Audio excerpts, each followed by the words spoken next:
Hello everyone, today we're taking a look at the New Love email worm. This is actually a rewritten version of the love letter worm, hence the name New Love Letter, get it? Well anyway, this is a worm written in VBS script. It is perfectly visible if you edit it. You can see a special note from whatever analyst saying not to spread it. However, we're not going to pay attention to that advice today.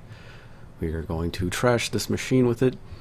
And what makes this worm rather unique as a variant of love letter is that it adds code at the end that actually makes this worm polymorphic. It changes its code each time it's run. So we will see that happen here. If we look at our worm right now, it's about 7.21 kilobytes, and we'll go ahead and run it. Fun times. So at first nothing appears to happen, but now we got some emails sent out.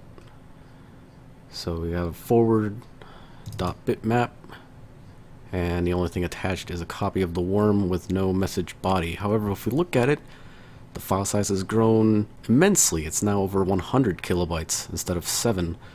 So we'll take a look at what changes it made there later, but we actually can't right now, as if we try to edit any scripts, Notepad is gone. And as it turns out, every file is gone. We can see every file has been overwritten, changed into a VBS extension, except for explorer.exe. Explorer has hung on and survived, and this dat file for whatever reason.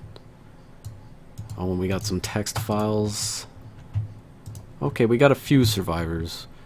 These are like the few survivors in the nuclear explosion, time to wage war against Skynet, etc. But for the most part, everything is dead.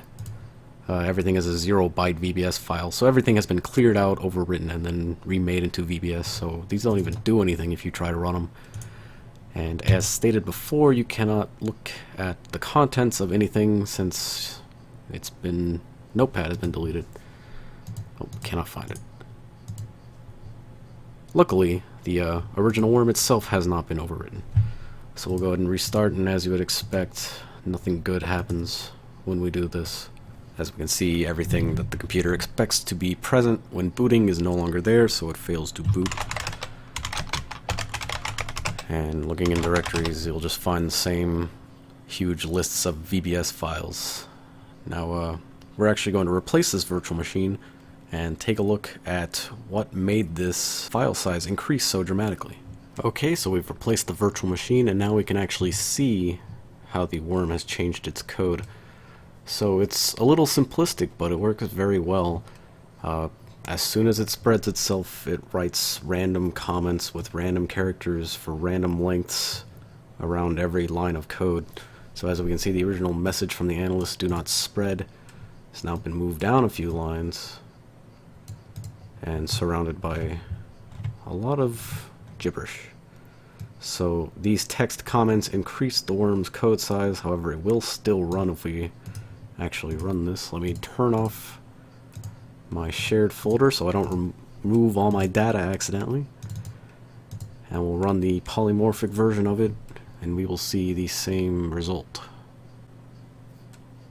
So I don't have the email set up, but if we were to allow it to send itself again, we would see another huge increase as it added more random comments around those random comments, and further morphed the virus into something that maybe would hopefully avoid antivirus detection. I'm not sure what the intention of that was.